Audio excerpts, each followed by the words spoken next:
শাস্তির সম্ভাবনা বিরাট ও কনস্টাসের। শাস্তির কারণ শুধু ধাক্কাধাক্কি নয়, এদিকে কনস্টার কাণ্ডে মুখ পুড়ল বিরাট কোহলির। আইসিসি করা শাস্তির কোপে ভারতীয় ক্রিকেটার। অন্যদিকে শাস্তির সম্ভাবনা কনস্টাসেরও। ধাক্কাধাক্কি নয়, অন্য কি ভুল করছেন এই নতুন অস্ট্রেলিয়ান ওপেনার? এখনই জানতে একটি লাইক করুন। চ্যানেলে নতুন হলে ঝটপট চ্যানেলটি সাবস্ক্রাইব করে বেল আইকন প্রেস করতে ভুলবেন না। মেলবোর্নে চলা বক্সিং ডে টেস্টের প্রথম দিন থেকেই জ্বলে উঠেছিল। এই ম্যাচে অভিষেককারী স্যাম কনস্টাসের ব্যাট থেকে আসছিল সুন্দর সুন্দর অভাবনীয় শট, কিন্তু ঘটনাটি ঘটে সিরাজের 10 নম্বর ওভার শেষ হওয়ার সাথে সাথেই। ক্রিজের এক প্রান্ত থেকে যাচ্ছিলেন এই 19 বছরের তরুণ ব্যাটার, আর অপর প্রান্ত থেকে আসছিল বর্তমান ক্রিকেটের সুপারস্টার বিরাট কোহলি। কোহলির হালকা দিক পরিবর্তনের ফলে কনস্টাস ও বিরাট একে অপরের সাথে কাঁধে ধাক্কা লাগে।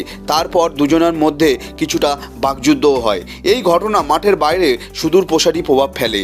ম্যাচ রেফারি অ্যান্ডি প্রাইকাপ্টের রিপোর্টের ভিত্তিতে বিরাটকে লেভেল 1 অপরাধে আনা হয়েছে। এছাড়া ম্যাচ ফির 20% কাটা যাবে তার। আর এইদিকে অভিষেক ম্যাচে 65 বলেই 60 রান করে নজর কাড়েন কনস্টাস। একের পর এক র্যাম শট ও রিভার্স স্কুপ খেলেছেন তিনি, কিন্তু আউট হওয়ার পরেই একটি ভুল করে ফেলেন তিনি। আউট হওয়ার পরে তাকে দেখা যায় গ্যালারির কাছে গিয়ে দর্শকদের সাথে ছবি তুলতে ও সই বিনিময় করতে।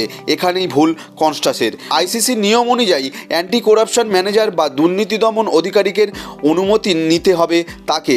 এনারা উপস্থিত না থাকলে দলের ম্যানেজার বা রেফারির কাছে গিয়ে অনুমতি নিতে হবে।